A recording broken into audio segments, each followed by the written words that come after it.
Barrister পাওয়েলসের দল বলছে বাংলাদেশে এসব অপরাধের ন্যায় বিচারের কোনো বাস্তব সম্ভাবনা নেই, কারণ অন্তর্বর্তী সরকার নিজেই অভিযুক্ত। ফলে আইসিসি একমাত্র আন্তর্জাতিক ফোরাম যেখানে এর তদন্ত সম্ভব। অভিযোগপত্রে একটি গুরুত্বপূর্ণ দিক তুলে ধরা হয়েছে, তা হলো ইন্ডিমিনিটি আদেশ, যা 2024 সালের 14 অক্টোবর জারি করে অন্তর্বর্তী সরকার। এবার ইউনূসের বিরুদ্ধে খুন, নৃশংসতা, কারাবন্দীকরণ এবং নির্যাতনের অভিযোগে অভিযুক্ত করে মামলা করা হয়েছে। আপনারা জানেন যে গত 15 মাস বাংলাদেশের মানুষের জীবন বিপন্ন করে ছেড়েছে নোবেলম্যান ইউনূস।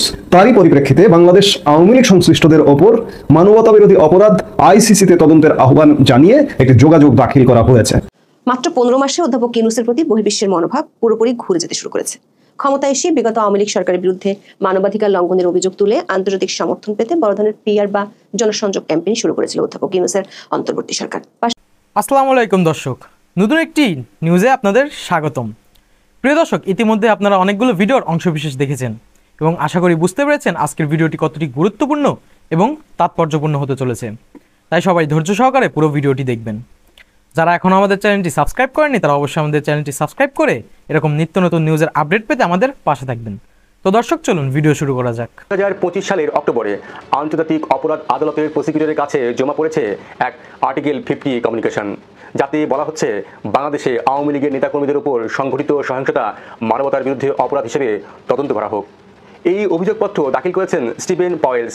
তিনি লন্ডনের ডাউটি স্ট্রিট চেম্বার্সের বিশিষ্ট ব্যারিস্টার। তিনি আন্তর্জাতিক মানবাধিকার আইন নিয়েও কাজের জন্য বিখ্যাত।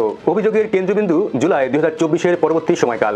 সে সময় বাংলাদেশ জুড়ে চলছিল গণবিক্ষোভ, যার পরিণতিতে পতন ঘটে শেখ হাসিনা নেতৃত্বাধীন আওয়ামী লীগ সরকারের। অভিযোগপত্রে বলা হয়েছে এর পরের মাসগুলোতে আওয়ামী লীগের নেতাকর্মী কিংবা আওয়ামী বলে সন্দেহ করা শত শত মানুষকে হত্যা করা হয়েছে, মারধর করা হয়েছে, কারাগারে পাঠানো হয়েছে। অনেকে আর ফিরে আসেনি।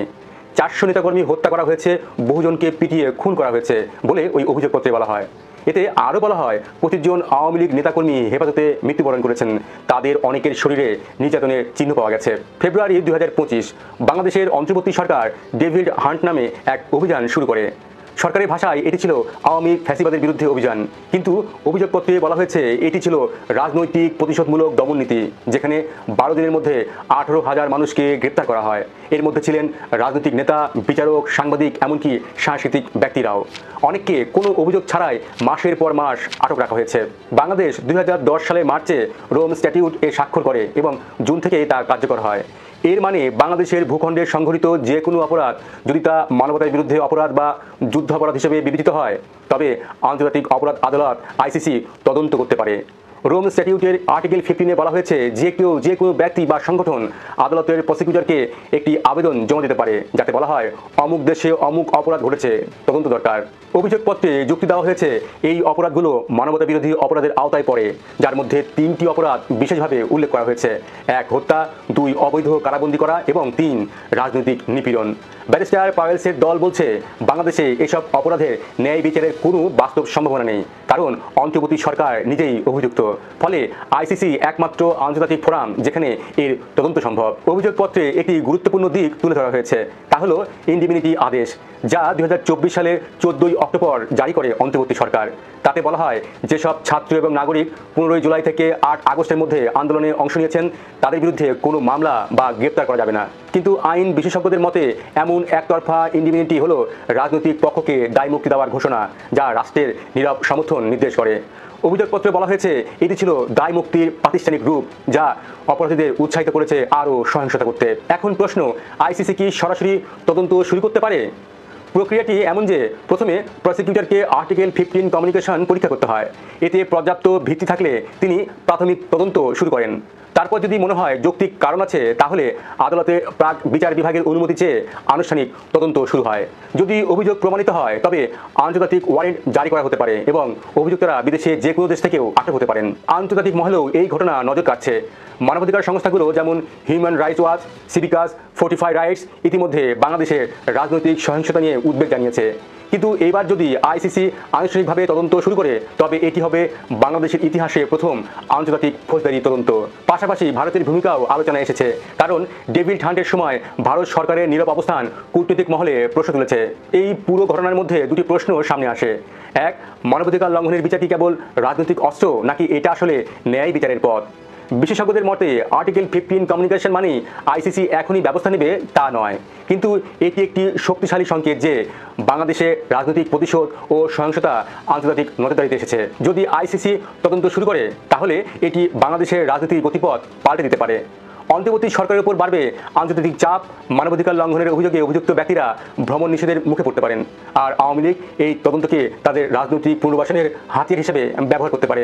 অন্যদিকে যদি আইসিসি প্রসিকিউটর অপর্যাপ্ত প্রমাণ বলে আবেদনটি প্রত্যাখ্যান করেন তবে তা অন্তর্বর্তী সরকারের জন্য বড় রাজনৈতিক জয় হবে। মানবাধিকার ও ন্যায় বিচার এই দুটি শব্দই বাংলাদেশের রাজনীতিতে বহুবার উচ্চারিত হয়েছে, কিন্তু বাস্তবে রয়ে গেছে এক ধোঁয়াশায়।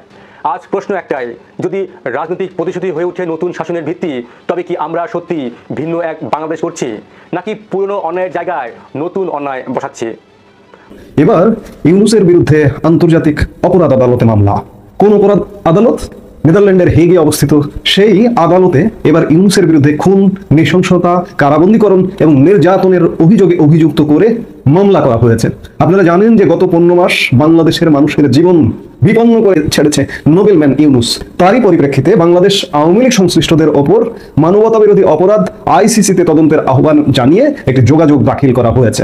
যেটি জানা যাচ্ছে যে বাংলাদেশে জুলাই 2024 থেকে শুরু হওয়া বিক্ষোভ ও রাজনৈতিক পালাবদলের পর আওয়ামী লীগের কর্মকর্তা ও সংশ্লিষ্টদের বিরুদ্ধে সংগঠিত হওয়া প্রতিশোধমূলক সহিংসতা আন্তর্জাতিক অপরাধ আদালতে আইসিসি এখতিয়ারভুক্ত মানবতা বিরোধী অপরাধের শামিল। এই দাবি জানিয়ে আইসিসি এর প্রসিকিউটরের কাছে একটি আনুষ্ঠানিক আর্টিকেল 15 যোগাযোগ বা কমিউনিকেশন দাখিল করা হয়েছে। লন্ডনের ডাউটি স্ট্রিট চেম্বার্সের স্টিভেন পাউলস কেসি গত বৃহস্পতিবার এই যোগাযোগ দাখিল করেন। এতে প্রসিকিউটরের কাছে বাংলাদেশের সংগঠিত অপরাধের পূর্ণাঙ্গ তদন্ত শুরু করার জন্য অনুরোধ জানানো হয়েছে। দাখিলকৃত অভিযোগে বলা হয়েছে, শেখ হাসিনার সাবেক সরকারের সঙ্গে যুক্ত আওয়ামী লীগ নেতা ও কর্মীদের টার্গেট করে যে ব্যাপক প্রতিশোধমূলক সহিংসতা চালানো হয়েছে তা খুন, কারাবন্দীকরণ এবং নিপীড়ন সহ মানবতা বিরোধী অপরাধের সমতুল্য। যোগাযোগে যুক্তি দেওয়া হয়েছে যে বাংলাদেশে এই গুরুতর অপরাধগুলোর দেশীয়ভাবে কোনো বাস্তবসম্মত তদন্ত বা বিচার হওয়া সম্ভব না এই মুহূর্তে। এর ফলস্বরূপ অপরাধীরা দায় মুক্তি লাভ করছে। উল্লেখ্য, বাংলাদেশ 2010 সালের 23 মার্চ থেকে আইসিসির রোম স্ট্যাটিউট অনুসমর্থন করে এবং এর ফলে 1 জুন 2010 তারিখে এই বিধি বাংলাদেশে কার্যকর হয়। এই অভিযোগে সহিংসতার একটি ভয়াবহ বিবরণ পেশ করা হয়েছে। আর্টিকেল 15 যোগাযোগে সহিংসতা ও নির্যাতনের বেশ কিছু মারাত্মক চিত্র তুলে ধরা হয়েছে, যেমন ব্যাপক হত্যাকাণ্ড। অভিযোগ অনুযায়ী জুলাই 2024 থেকে এ পর্যন্ত প্রায় 600 আওয়ামী লীগ নেতা ও কর্মী নিহত হয়েছেন। তাদের মধ্যে অনেকেই হিংস্র জনতার হাতে মারধর এবং গণপিটুনির শিকার হয়েছেন। এই হত্যাকাণ্ডের প্রমাণ হিসেবে সাক্ষী ও ভিডিও প্রমাণ সরবরাহ করা হয়েছে। আরেকটি অভিযোগের মধ্যে অভিযোগ করা হয়েছে ব্যাপক কারাবন্দীকরণ। যোগাযোগে বলা হয়েছে, আওয়ামী লীগের সঙ্গে যুক্ত বা সংশ্লিষ্ট বলে মনে করা ব্যক্তিরা ভিত্তিহীন অভিযোগে গ্রেপ্তার হয়েছেন এবং জামিন বা অভিযোগ ছাড়াই কারারুদ্ধ রয়েছেন। গ্রেপ্তার হওয়াদের মধ্যে রয়েছেন রাজনীতিবিদ, বিচারক, আইনজীবী, সাংবাদিক, এমনকি অভিনেতা ও গায়কেরাও। আরেকটি অভিযোগ হেফাজতে মৃত্যু। অভিযোগ করা হয়েছে জুলাই 2024-এর পর আওয়ামী লীগের 45 জন নেতা কর্মীর হেফাজতে মৃত্যু হয়েছে। কিছু ক্ষেত্রে হার্ট অ্যাটাকে মৃত্যুর খবর দেওয়া হলেও তাদের দেহে নির্যাতনের স্পষ্ট চিহ্ন পাওয়া গেছে বলে দাবি করা হয়েছে। অপারেশন ডেভিল হান্ট এবং রাষ্ট্রীয় অভিযান সম্পর্কে অভিযোগ করা হয়েছে। যোগাযোগে আরো বলা হয়েছে, অন্তর্বর্তীকালীন প্রশাসন কর্তৃক ফেব্রুয়ারি 2025-এ অপারেশন ডেভিল হান্ট নামে একটি যৌথ অভিযান পরিচালিত হয়। এই অভিযানের লক্ষ্য ছিল আওয়ামী ফ্যাসিবাদ দমন করা। পুলিশ ও সেনাবাহিনীর এই যৌথ উদ্যোগে মাত্র 12 দিনের মধ্যে 18,000 লোককে গ্রেপ্তার করা হয়েছে বলে জানানো হয়। দায় মুক্তির আদেশ নিয়ে উদ্বেগ প্রকাশ করা হয়েছে। অভিযোগে যোগাযোগটি বাংলাদেশের বিচারহীনতার সংস্কৃতি নিয়ে তীব্র উদ্বেগ প্রকাশ করেছে। বিশেষত অন্তর্বর্তীকালীন প্রশাসন কর্তৃক 14 অক্টোবর 2024 তারিখে জারি করা একটি দায় মুক্তি আদেশ নিয়ে প্রশ্ন তোলা হয়েছে। ওই আদেশের মাধ্যমে 15 জুলাই থেকে 8 আগস্ট 2024-এর মধ্যে সংগঠিত কাজের জন্য এই উত্থানে সমস্ত প্রচেষ্টা করা ছাত্র ও নাগরিকদের বিরুদ্ধে কোনো মামলা বা হয়রানি না করার নির্দেশ দেওয়া হয়।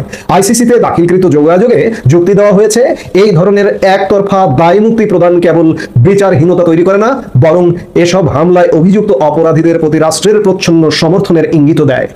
ন্যায় বিচারের স্বার্থে এই অভিযোগগুলোর ক্ষেত্রে আইসিসির প্রতি তদন্তের দাবি জানানো হয়েছে। যোগাযোগটি স্পষ্ট করে যে বাংলাদেশ আওয়ামী লীগ সংশ্লিষ্টদের বিরুদ্ধে সংগঠিত নির্যাতনের প্রতিকারে দেশীয়ভাবে কোনো বাস্তবসম্মত পদক্ষেপ নেওয়া হচ্ছে না। এমন অবস্থায় ন্যায় বিচার নিশ্চিত করার সর্বোত্তম সুযোগ হলো আইসিসি প্রসিকিউটরের দ্বারা পূর্ণাঙ্গ তদন্ত শুরু করা। স্টিভেন পাউলস কেসি দাখিলকৃত যোগাযোগে মন্তব্য করেন, রাজনৈতিক পালাবদলের পরিস্থিতিতে প্রতিশোধমূলক অপরাধ একটি তীব্র সমসাময়িক উদ্বেগের বিষয়। এই অপরাধগুলো সুস্পষ্টভাবে আইসিসির এখতিয়ারভুক্ত এবং এর দমন ন্যায় বিচারের স্বার্থে অপরিহার্য। যথাযথ অভিযোগ দাখিল করা হয়েছে আইসিসিতে, কারণ বাংলাদেশে এই মুহূর্তে একটা বিচারহীনতার সংস্কৃতির মধ্যে আমরা বসবাস করছি।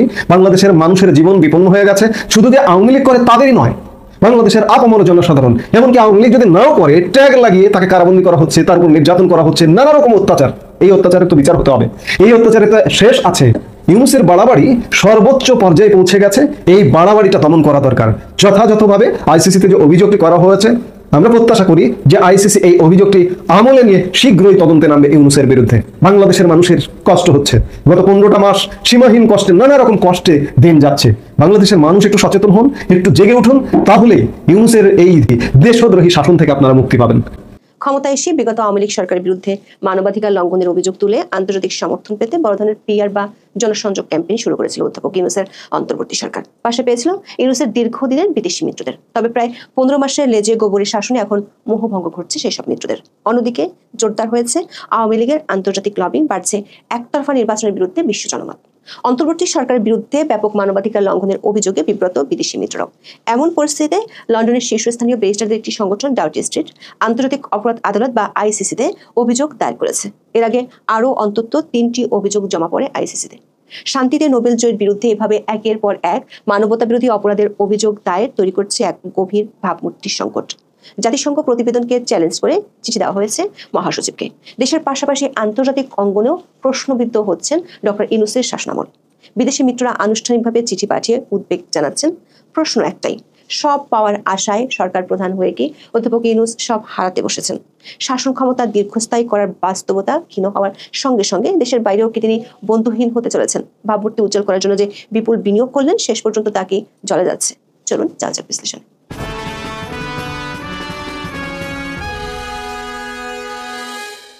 ক্ষমতায় আসার প্রথম কিছুদিন ফুরফুরে মেজাজে কাটিয়েছেন ডক্টর মোহাম্মদ ইউনূস। দেশে বিদেশে তার প্রশংসায় মিত্ররা যখন উচ্চকিত ছিলেন, তখন তার প্রেস টিম নিয়মিত জানাতেন তার বিশ্ব জয়ের গল্প। বিশাল বহর নিয়ে বিদেশে সফর ছিল যেন নিত্যদিনের ঘটনা। এই সফরের দৃশ্যমান কোনো প্রভাব দেখা না গেলেও দেশের সংবাদ মাধ্যমে বয়ে যেত কল্পিত সাফল্যের বন্যা। তবে মধু চন্দ্রিমার দিন শেষে অন্তর্বর্তী সরকার বলতে গেলে এখন বিগত যৌবনা। প্রতি মাসে গড়ে একটি করে বিদেশ সফরের অর্জন নিয়ে প্রশ্ন উঠেছে নিয়মিত। অধ্যাপক ইউনূসের পারিষদদের বিলাসিতা, এমনকি বিদেশ সফরের ঘনঘটাও গোপন আর থাকছে না।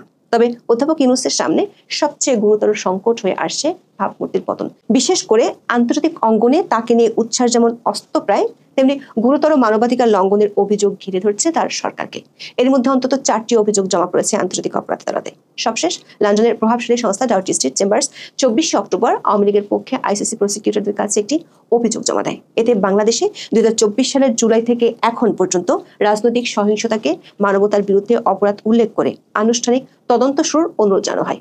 ডাউটি স্ট্রিট চেম্বার্সে অভিযোগে বলা হয়, বাংলাদেশে 2024 সালের জুলাই থেকে শুরু হওয়া প্রতিশোধমূলক সহিংসতার তদন্ত শুরু করা উচিত। এটি আইসিসির এখতিয়ারের আওতাভুক্ত অপরাধ হিসেবে গণ্য হতে পারে। আওয়ামী লীগের নেতাকর্মী এবং সাবেক সরকারের সঙ্গে সংশ্লিষ্টদের বিরুদ্ধে ব্যাপক অপরাধ সংঘটিত হওয়ার অভিযোগ তোলা হয়েছে। বাংলাদেশের বিচার ব্যবস্থা নিয়ে প্রশ্ন তুলে বলা হয়, এসব অপরাধের অভ্যন্তরীণ তদন্ত বা বিচার হওয়ার সম্ভাবনা নেই, ফলে অপরাধীদের দায়মুক্তির আশঙ্কা রয়েছে। 2024 সালের জুলাই থেকে প্রায় 400 আওয়ামী লীগ নেতাকর্মীকে হত্যার অভিযোগ দেওয়া হয় আইসিসিতে। বলা হয়, নিহতদের বেশিরভাগ মব সন্ত্রাসের শিকার। এছাড়া আওয়ামী লীগের সঙ্গে সংশ্লিষ্টতার অভিযোগে বহু মানুষকে গ্রেপ্তার করা হয়েছে। তারা জামিন পাচ্ছেন না অথবা আনুষ্ঠানিক অভিযোগ ছাড়াই কারাগারে আটক আছেন। ডক্টর ইউনূসের সরকারের আমলে রাজনৈতিক কর্মী ছাড়াও অনেক বিচারক, আইনজীবী, সাংবাদিক, এমনকি অভিনেতা ও গায়ক সহ অনেকে গ্রেপ্তার হয়েছেন। অন্তত 25 জন আওয়ামী লীগ নেতাকর্মীর মৃত্যু হয়েছে হেফাজতে। ডাউটি স্ট্রিট চেম্বার্সের অভিযোগে অপারেশন ডেভিল হান্টের কথাও রয়েছে। বলা হয়, অনির্বাচিত অন্তর্বর্তী সরকার ফ্যাসিবাদ দমনের নামে এই অভিযান শুরু করে। পুলিশ ও সেনাবাহিনীর এই যৌথ অভিযানে 12 দিনে প্রায় 18,000 ব্যক্তিকে গ্রেপ্তার করা হয়। এছাড়া অন্তর্বর্তী সরকার 2024 সালের 14 অক্টোবর একটি দায়মুক্তি আদেশ জারি করে। এর আওতায় স্বরাষ্ট্র মন্ত্রণালয় জানায়, 15 জুলাই থেকে 8 আগস্ট পর্যন্ত আওয়ামী লীগ বিরোধী আন্দোলনে জড়িতদের কর্মকাণ্ডের জন্য কোনো মামলা, গ্রেপ্তার বা হয়রানি করা যাবে না। অভিযোগে বলা হয়, এ ধরনের একতরফা দায়মুক্তি কেবল অন্যায়ের দণ্ডমুক্তি নয়, বরং তা রাষ্ট্রের নীরব সমর্থনের ইঙ্গিত বহন করে। বাংলাদেশে এ বিষয়ে তদন্ত বা বিচার হওয়ার সম্ভাবনা না থাকায় আন্তর্জাতিক অপরাধ আদালতের প্রসিকিউটরকে উদ্যোগ নেওয়ার আহ্বান জানায় ডাউটি স্ট্রিট চেম্বার্স। দর্শক, ডাউটি স্ট্রিট চেম্বার্স লন্ডনের শীর্ষস্থানীয় ব্যারিস্টারদের একটি প্রভাবশালী সংগঠন। এটি মানবাধিকার, নাগরিক স্বাধীনতা এবং জনগণের আইনি অধিকার প্রতিষ্ঠায় কাজ করে থাকে। সংগঠনের জড়িত ব্যারিস্টাররা প্রশাসনিক আইন, অভিবাসন, ফৌজদারি আইন এবং আন্তর্জাতিক আইন সহ বিভিন্ন বিষয়ে কাজ করছেন। ব্রিটিশ আইনজীবী স্টিফেন পালস কেসি আইসিসিতে অভিযোগটি জমা দেন। আইসিসি অভিযোগ আমলে নিলে তদন্ত শুরু করে গুরুতর সংকটের মুখে পড়তে পারেন অধ্যাপক ইউনূস সহ অন্তর্বর্তী সরকারের সদস্যরা। সেই সঙ্গে আইন শৃঙ্খলা বাহিনীর কর্মকর্তাদের জন্য ঝুঁকির আশঙ্কা রয়েছে। মানবতার বিরুদ্ধে অপরাধে কেউ দোষী প্রমাণ হলে আইসিসির আন্তর্জাতিক গ্রেপ্তারি পরোয়ানা জারির ক্ষমতা রয়েছে। আদালত আজীবন কারাদণ্ড পর্যন্ত দিতে পারে। এছাড়া কেউ দোষী সাব্যস্ত হলে সম্পত্তি জব্দ, ভ্রমণের নিষেধাজ্ঞা ও আন্তর্জাতিকভাবে রাজনৈতিক নিষেধাজ্ঞা দেওয়ার নজির রয়েছে। ডাউটি স্ট্রিট চেম্বার্সের অভিযোগ সহ আইসিসিতে অন্তর্বর্তী সরকারের বিরুদ্ধে এখন পর্যন্ত মোট 4টি অভিযোগ দেওয়ার তথ্য আমরা পেয়েছি। এর মধ্যে প্রথমটি জমা পড়ে গত বছরের 8ই নভেম্বর। সিলেটের সাবেক মেয়র আনোয়ারুজ্জামান চৌধুরী প্রধান উপদেষ্টা সহ মোট 62 জনের বিরুদ্ধে অভিযোগ দায়ের করেন। সেখানে 2024 সালের 5 থেকে 8ই আগস্ট পর্যন্ত আওয়ামী লীগ নেতাকর্মী, ধর্মীয় সংখ্যালঘু এবং পুলিশ হত্যার অভিযোগ দেওয়া হয়। যুক্তরাষ্ট্রের প্রবাসী বাংলাদেশিদের পক্ষ থেকে আরেকটি অভিযোগ দেওয়া হয় গত 21 এপ্রিল। লুমেন কমিউনিটিস ইনকর্পোরেশনের প্রতিষ্ঠাতা মাহমুদুল হাসানেতে নেতৃত্ব দেন। আবেদনে 2024 সালের জুলাই থেকে গত এপ্রিল পর্যন্ত সংঘটিত মানবাধিকার লঙ্ঘনের বিভিন্ন অভিযোগ তুলে ধরা হয়। দিল্লি ভিত্তিক একটি থিঙ্ক ট্যাঙ্ক আন্তর্জাতিক অপরাধ আদালতে আরেকটি অভিযোগ দায়ের করে গত জুনে। এতে বাংলাদেশে 123 জন রাজনৈতিক নেতাকর্মী হত্যার জন্য অন্তর্বর্তী সরকারকে দায়ী করা হয়। দর্শক, আইসিসিতে এ ধরনের অভিযোগ দায়ের একটি প্রাথমিক ধাপ হলেও এর একটি আন্তর্জাতিক প্রভাব রয়েছে। বিশেষ করে অধ্যাপক ইউনূসের মতো একজন শান্তিতে নোবেলজয়ী ব্যক্তিত্বের বিরুদ্ধে এ ধরনের পদক্ষেপ মোটেই স্বস্তিদায়ক নয়। এর পাশাপাশি সাম্প্রতিক কয়েক মাসে প্রভাবশালী আন্তর্জাতিক মানবাধিকার সংগঠনগুলোর সঙ্গেও অন্তর্বর্তী সরকারের দূরত্ব বাড়ছে। এর শুরুটা হয় অনেক সাংবাদিককে কারাগারে পাঠানো এবং জামিন না দেওয়ার ঘটনাকে কেন্দ্র করে। গত বছরের শেষ দিক থেকেই আটক সাংবাদিকদের মুক্তি দাবি করে আন্তর্জাতিক বিভিন্ন সংগঠনের বিবৃতি আসতে শুরু করে। এমনকি অধ্যাপক ইউনূসের অত্যন্ত ঘনিষ্ঠ বিদেশি মিত্ররাও বিষয়টি নিয়ে অনেক দিন ধরে সোচ্চার। জাতিসংঘ মানবাধিকার কাউন্সিল 7 মার্চ ডক্টর ইউনূসকে চিঠি দিয়ে সাংবাদিক ফারজানা রূপা এবং শাকিল আহমেদকে জামিন না দিয়ে কারাগারে আটক রাখার ঘটনায় গভীর উদ্বেগ জানায়। এই চিঠিতে সই করা 3 ঊর্ধ্বতন কর্মকর্তার একজন ছিলেন আরিন খান। তিনি একসময় অ্যামনেস্টি ইন্টারন্যাশনালের প্রধানও ছিলেন। চিঠিতে লেখা হয়, জুলাই ও আগস্টে অন্তত 140 জন সাংবাদিকের বিরুদ্ধে হত্যার অভিযোগে মামলা হয়েছে। এই ঘটনায় আমরা গভীর উদ্বেগ প্রকাশ করছি। এর মধ্যে 28 জন সাংবাদিকের বিরুদ্ধে মানবতা বিরোধী অপরাধের অভিযোগ আনা হয়েছে এবং অনেক সাংবাদিক কারাগারে আটক আছেন। বিভিন্ন গোষ্ঠীর পক্ষ থেকে সাংবাদিক ও সম্পাদকদের প্রতিনিয়ত হুমকি ও হয়রানির অভিযোগ নিয়েও উদ্বেগ জানানো হয়। চিঠিতে বলা হয়, এসব ঘটনা সামগ্রিকভাবে সংবাদ মাধ্যমে ভীতির পরিবেশ সৃষ্টি করছে। একই ধরনের উদ্বেগ জানিয়ে বিভিন্ন সময় বিবৃতি দেয় article 19, Reporters Without Border, Human Rights ওয়াচের মতো প্রভাবশালী অনেক আন্তর্জাতিক সংস্থা। তবে এর কোনো কিছুই টলাতে পারেনি অন্তর্বর্তী সরকারকে। আর এর জের ধরে ভাবমূর্তির ব্যাপক সংকট তৈরি হয়েছে অধ্যাপক ইউনূসের জন্য। দর্শক, গত কয়েক মাসে আওয়ামী লীগের পক্ষ থেকে আন্তর্জাতিক পর্যায়ে লবিং জোরদার হতে দেখা যাচ্ছে। এটিও সংকট তৈরি করছে অন্তর্বর্তী সরকার এবং তাদের মিত্রদের জন্য। সম্প্রতি ডক্টর ইউনূসের ঘনিষ্ঠ মিত্র ফলকার তুর্কির বিরুদ্ধে গুরুতর পাল্টা অভিযোগ তুলে জাতিসংঘ মহাসচিবকে চিঠি দেন সাবেক পররাষ্ট্রমন্ত্রী একে আব্দুল মোমেন। প্রিয় দর্শক, আশা করি পুরো ভিডিওটি দেখেছেন এবং ভিডিওটি দেখে কি জানলেন এবং বুঝলেন আপনাদের মতামতটি আমাদের কমেন্টে জানাতে ভুলবেন না। আর যারা এখন আমাদের চ্যানেলটি সাবস্ক্রাইব করেননি তারা অবশ্যই আমার চ্যানেলটি সাবস্ক্রাইব করবেন এরকম নিত্য নতুন নিউজ পাওয়ার জন্য। ধন্যবাদ সবাইকে।